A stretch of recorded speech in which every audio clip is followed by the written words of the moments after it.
Hello, Dahi here. Welcome to the development log for up to May of 2023 for Prometheus Wept. Now, I've completed the mission in Hec8 Labs, part of which was available in the demo as an example of the system infiltration gameplay. So if you've played the demo, you may be familiar with this section of the level which was available in it.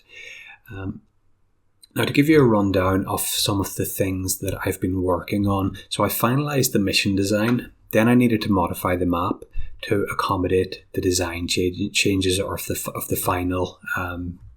final design for this mission.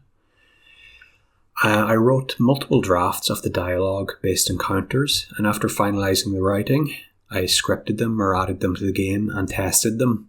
So in terms of scripting, there's quite a lot on this level, and it's likely the greatest amount of scripting required for a single mission to date. Now, there are a number of battles in Hec8 Labs, and to this end, the new enemy, the combat drone, has been added. The mission in Hec8 Labs culminates in a boss fight, so I wanted this to be something more than a battle whose victor is decided by the character with the highest stats. So to this end, the boss, the artificial intelligence Hec8, goes through a number of different phases of attack, using a combination of regular attacks and special abilities against you. And to counteract these abilities, you can use your own scripts which grant you special abilities in cyberspace. So until now, there were a handful of scripts in the game, but in order to make this boss encounter work, I added, I think, another 4 to 6 scripts and an interface like the crafting screen, which allows you to create, upgrade, and choose your scripts. So we'll have a quick look at that now. So it's quite like the crafting screen. And this shows you the scripts which you have currently loaded in. You have 4 RAM slots, which can be increased to increase the maximum number of RAM that you have available to load scripts into, and different script levels have different requirements.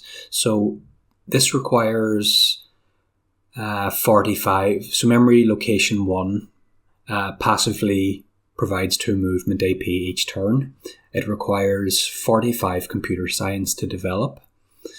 It requires 30 hacking to use, and it requires 500 kilobytes of space. Whereas level 1 of this script provides 1 movement AP and has lower requirements and capacity. So I've added a number of new scripts, and will continue to add more as the game progresses.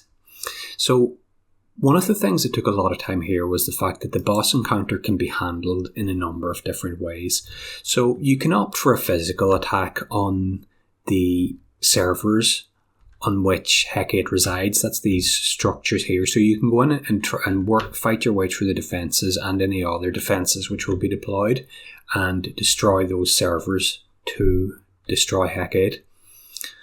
Alternatively, if you've invested more heavily in cyberspace stats and skills, you can fight Hec8 solo in cyberspace by visiting this terminal. You'll be challenged at a certain point.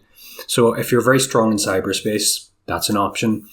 The final option is to simultaneously launch an attack on the servers and an attack on Hec8 in cyberspace.